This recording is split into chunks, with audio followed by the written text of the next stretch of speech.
पिछले सावन तक मेरा नाम मीनल ही था, लेकिन पिछले सावन की उस बारिश भरी रात में नहाने के बाद तो मैं मीनल से मैना ही बन गई हूँ। मैं बीए में पढ़ रही हूँ। मेरी एक बहुत ही प्यारी सहेली है शमा खान, बहुत ही प्यारी और खूबसूरत भी। अपने चाचा जान की बेटे मतलब कि अपने ही भाईजान के साथ प्यार के किस्से इस तरह रस ले लेकर सुनाती है कि मेरा दिल भी पीहू पीहू बोलने लग जाता है। शमा मेरे साथ ही बीए कर रही है। अगले महीने उसकी शादी भी होने वाली है अपने चाचा के लड़के के साथ। पर उन्हें शादी की कोई जल्दी नहीं है, क्योंकि वो तो शादी से पहले ही रोज अपनी सुहागरात मनाते हैं।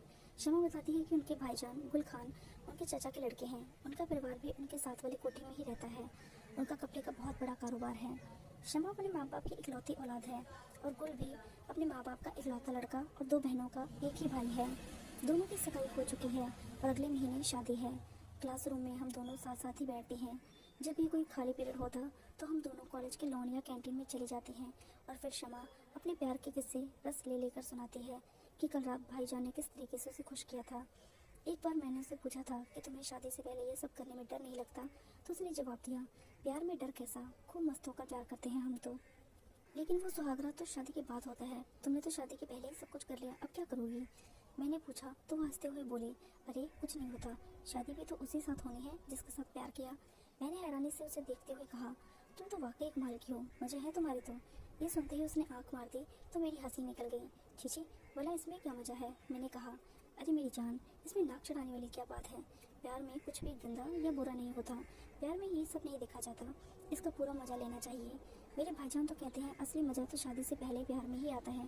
ये तो जन्नत का दूसरा दरवाज़ा है। वो जोर जोर से हंसने लगी। तो क्या उन्होंने तुम्हारी, मेरा मतलब मैं गड़बड़ा सी गई। नहीं, उसके लिए मैंने ही मना कर दिया है। शमा ने कहा, अच्छा चल मेरी छोड़, तू बता तूने कभी प्यार किया है या नहीं? मैंने, अरे ना बाबा ना, मैंने कभी किसी के साथ कुछ नहीं किया। तुम भी मेरी बहन जी हो। शादी से पहले किए कि प्यार में अलग ही मज़ा होता है। लड़की की खूबसूरती और भी बढ़ जाती है। तू किसी को क्यों नहीं पटाती? क्यों अपनी जालिम जवानी को बर्बाद कर रही है? कोई अच्छा सा लड़का दे, उससे प्यार कर। लेकिन मैं हर बार उसकी बातों को अनसुना कर देती। मैं तो चाहती थी कि अपना सब कुछ अपने पति को ही समर्पित करूं, अपना प्यार, जीवन और अपना सारा वक्त। पर इस शमा की बातें सुन सुनकर मैं भी थक चुकी थी। मेरी रातों की नींद इस शमा के पीछे ने हराम कर दी थी। पर अब मैंने भी सोच लिया था कि एक बार प्यार का मजा ले ही लिया जाए। पर सबसे बड़ा प्रश्न तो ये था कि किसके साथ। मोहल्ले में तो कई शोधे फिरते हैं, पर मेरे ख्वाबों का शहजादा तो उनमें से कोई भी नहीं है। हाँ, कॉलेज में जरूर एक तो लड़के मेरे पसंद के हैं, पर वो भी किसी न किसी लड़के के चक्कर में पड़े रहते हैं। और फिर जैसे भगवान ने मेरी सुन ही ली। प्रेम भैया 3-4 दिन पहले ही तो हमारे यहाँ आए हैं अपने डिजाइन के सिलसिले में। पहले तो मैंने ध्यान ही नहीं दिया था। ओह, मैं भी निरी उल्लू हुई हूँ। इतना सुंदर सचीला जवान मेरे पास है और मैं बेकार में ही मोहल्ले में लड़का ढूंढ रही हूँ। प्रेम भैया मेरी मम्मी की जोधपुर वाली सहेली का लड़का है। पहले जब हम जोधपुर रहते थे तो बचपन में तो हम साथ साथ ही खेलते और बारिश में नहाते थे। प्रेम भैया की मम्मी को मैं मौसी कहती थी। पर पिछले 4-5 साल से मैं उनसे नहीं मिल पाई थी। परसों जब वो आए थे तो उन्होंने मुझे अपनी बाहों में भर लिया था। तब पहली बार मुझे लगा था कि मैं अपने भैया के नहीं किसी मर्द के सीने लग रही हूँ। तो वो तो मुझे अब भी छोटी बच्ची ही समझ रहे होंगे। मैंने सोचा क्यों ना प्रेम भैया से। ओह, पर ये कैसे संभव हो सकता है?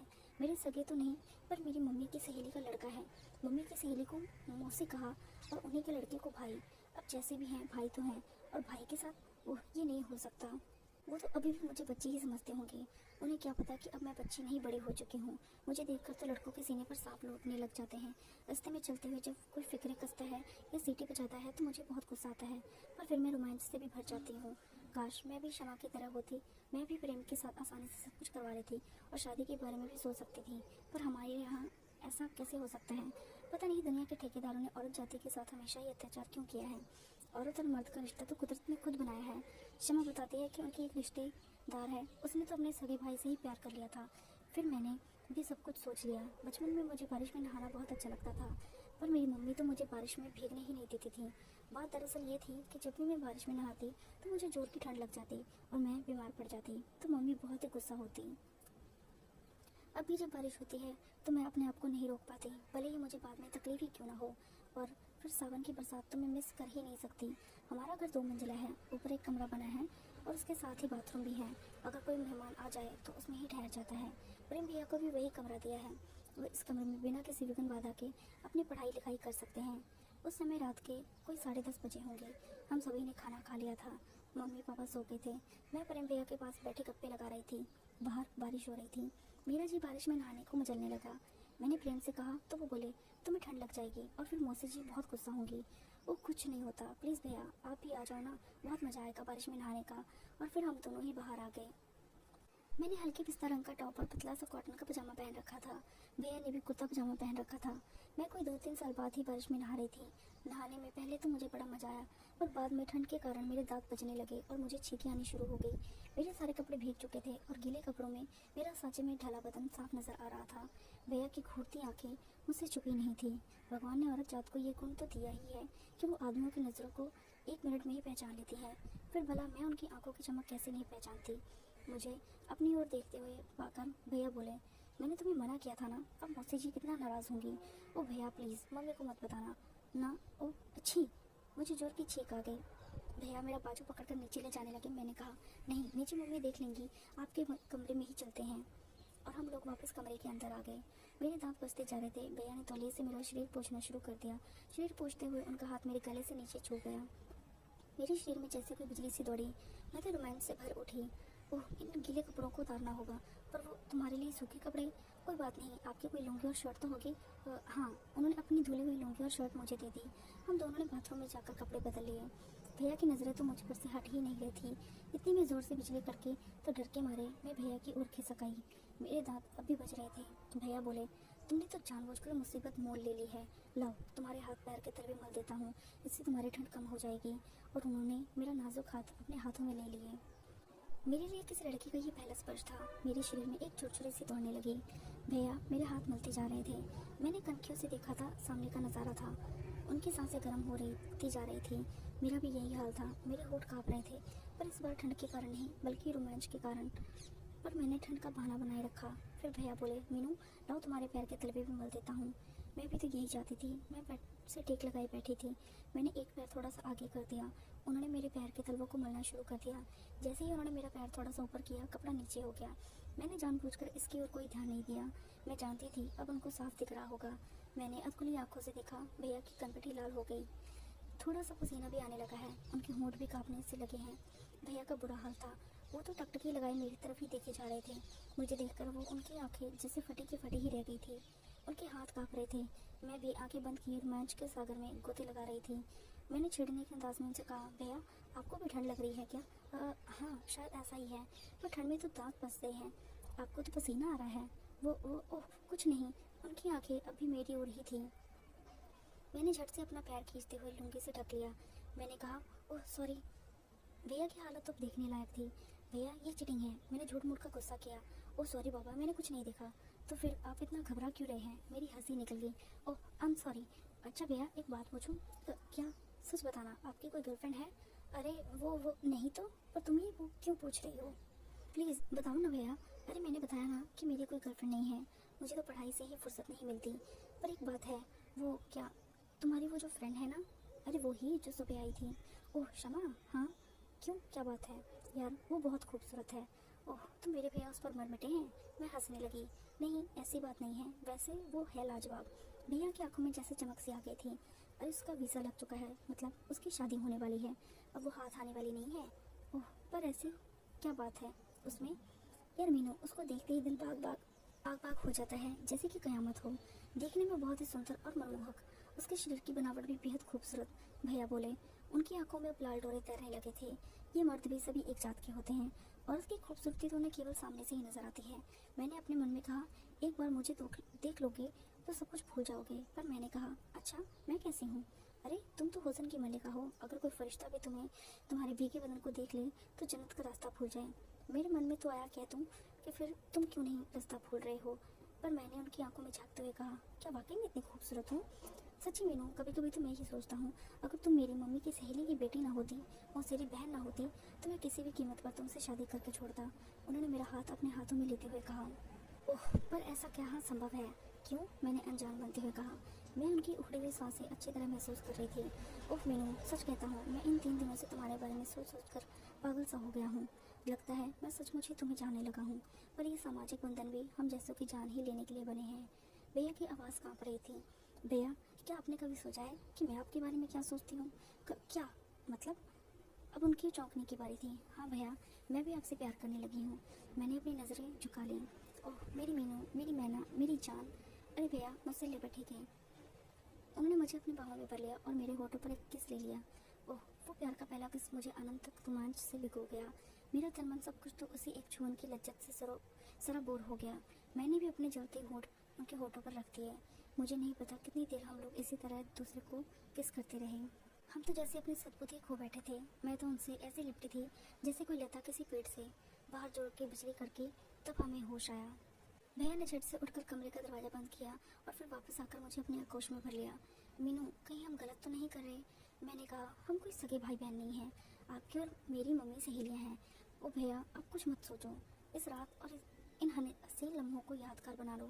छोड़ो इन पुरानी दकियानुसी बातों को। और फिर उन्होंने मुझे कसकर अपनी बाहों में भर लिया और लुंगी को खींचने लगे। मैंने कहा, नहीं, पहले लाइट बंद करो। उन्होंने झट से लाइट बंद कर दी और मुझे अपनी बाहों में भर लिया। खिड़की से हल्की रोशनी आ रही थी। अब उन्होंने अपने और मेरे कपड़े एक तरफ कर दिए। मैंने शर्म से अपना चेहरा छुपा लिया। मीनू मेरी जान, अब शर्म छोड़ो, मुझे अब तुमसे प्यार करने दो। प्रेम ने मेरे हाथ परे कर दिए। मैं चित लेटी थी, मेरे पैर आपस में कसे हुए थे। एक अनजाने डर और मन से मैं तो लबालब भरी हुई थी। उन्होंने अपना एक हाथ धीरे से मेरे गले में फिराया और फिर अपने जलते हुए होठ मेरे पैर जैसे ही रखे, मेरी एक हल्की सी किलकारी निकल गई। फिर उन्होंने अपने दोनों हाथों से मेरा गला पकड़ लिया। वो तो मस्त होकर मुझे किस करने लगे। मैं सीधकार पर सीधकार करने लगी। मेरे पैर अपने आप अलग हो गए। मैंने उनकी गर्दन को चारों ओर अपने हाथों को लपेट लिया। मैं तो सातवें आसमान पर थी। ओ प्रेम, बस करो, मुझे कुछ होता जा रहा है। मेरा शरीर अकड़ने लगा और सांसें तेज होने लगी। मुझे लगा जैसे कहीं मैं अनजाने को मारो और प्यार में डूब रही हूँ। मैंने उनके सर के बालों को जोर से पकड़ लिया और सर दबा दिया। उसके साथ ही मेरी किलकारी निकल गई। इतना मज़ा तो कभी नहीं आया था। शमा सच कह रही थी। इस बात से अब तक मैं तो अनजान ही थी। ओह मेरी मैना, मेरी जान, मज़ा ही आ गया। प्रेम ने उठते हुए कहा। मेरा शरीर अभी रोमांच से काँप रहा था। वो ऊपर आ गया। वो कभी मेरे गालों को, कभी मेरे होठों को, कभी गले को किस करते ही जा रहे थे। मेरी तो सीधकार ही निकलती जा रही थी। अचानक मेरा हाथ कहीं टकराया। मैं तो शर्म से लाल होने लगी। मैंने आज पहली बार नज़दीक से देखा था। मैंने प्यार से उसे छुआ। मीनू मेरी जान, क्या तुम तैयार हो? उन्होंने मेरे होठ पर किस करते हुए पूछा। किसके लिए? ओह, ये भी बताना पड़ेगा क्या? हाँ, बताए बिना तो मैं कैसे समझूंगी। उन्होंने मेरे कान में अपनी बात कही और कहा, अब समझी मेरी मैना? उन्होंने मेरी नाक पकड़ते हुए मेरे होठों पर एक किस कर लिया। ओ भैया, आप बहुत गंदा बोलते हैं। अब जो है वही कहा जाएगा, और क्या बोलो। ओ भैया, आप फिर नहीं, मुझे शर्म आती है। मैंने अपने दोनों हाथों से अपना चेहरा ढांक लिया। अब वो कहाँ रुकने वाले थे। उन्होंने मुझे जोर से अपनी बाहों में भरकर मेरे होठ चूम लिए। मैं तो सहज ही उठी रोमांच से। मुझे गुदगुदी सी हो रही थी। मैं तो जैसे मदहोश ही हो गई। प्रेम ने एक हाथ मेरी कमर के नीचे लगा लिया और एक हाथ मेरी गर्दन के नीचे। उसने मुझे किस कर लिया और कहा, कुछ भी हो जाए शोर मत करना। उन्होंने एक जोर का सांस लिया और अपना काम कर दिया। उसके साथ ही मेरी घुटी घुटी चीख निकल गई। बस बस मेरी मैना, अब सब ठीक है। अब आराम से काम कर सकते हैं। किसी को आवाज़ नहीं जाएगी। नहीं भैया, आज के लिए इतना काम बहुत है। बाकी फिर किसी दिन काम कर लेंगे। बस 1 मिनट की बात है। हम काम खत्म करके ही नीचे कमरे में जाएंगे, उससे पहले नहीं। हम लोग कोई 3-4 मिनट ऐसे ही एक दूसरे की बाहों में लिपटे पड़े रहे और फिर तो जैसे कमाल ही हो गया। सब ठीक हो गया। मैंने कहा, चलो भैया, अब काम शुरू करते हैं। सब ठीक है अब। मेरा दिल जोर जोर से धड़क रहा था और सांसें बेकाबू होती जा रही थी। मेरा तो रोम रोम ही पुलकित हो गया था। मैं तो जैसे मस्ती के सागर में ही डूब रही थी। अचानक उन्होंने मुझे अपने जोर से अपनी बाहों में भींच लिया। पर मुझे क्या पता था, अभी तो असली काम बाकी था। प्रेम 1 मिनट के लिए रुका और फिर बोला, देखो मेरी जान, थोड़ा शांत ही रहना, तभी सही से काम होगा। मैंने कहा, ओ प्रेम, अब कुछ मत कहो, चिंता मत करो, तुम्हारे लिए मैं सब काम कर लूँगी। फिर उन्होंने मुझे कसकर अपनी बाहों में भर लिया और अपना काम कर दिया। प्रेम तो पक्के गुरु थे। इससे पहले कि मेरी चीख हवा में गूंजे, उन्होंने मेरा मुंह अपने हाथ से ढक दिया और मैं तो बस आंखें निकालते ही रह गई। बाहर बहुत जोर से बिजली कड़की, लेकिन मुझे लगा मुझे जितने जोर का झटका लगा है वो उस बिजली से कम नहीं था। वो 4-5 मिनट तक हम इसी तरह शांत पड़े रहे। फिर धीरे धीरे काम फिर से शुरू हुआ। अब समय की परवाह किसे थी। मैं तो बस यही चाह रही थी, हमारे प्यार के ये सुनहरे पल कभी ख़त्म ही ना हो। प्रेम अपना काम करते जा रहे थे। मैं तो प्रेम रस में डूबी रोमांच के सागर में गोते लगा रही थी। कमरे में इस मधुर संगीत को सुनकर मैं तो तृप्त होती जा रही थी। इस अनोखे प्यार से अब तक मैं तो अनजान ही थी। इसके बदले में अगर स्वर्ग भी मिले तो मैं ना जाऊँ।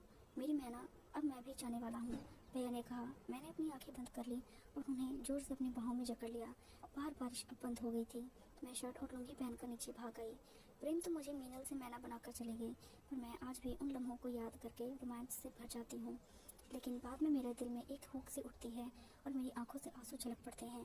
प्रेम की याद में मैं कितना रोती और तड़पती हूँ। वो तो बस सावन में आग लगाकर चला गया।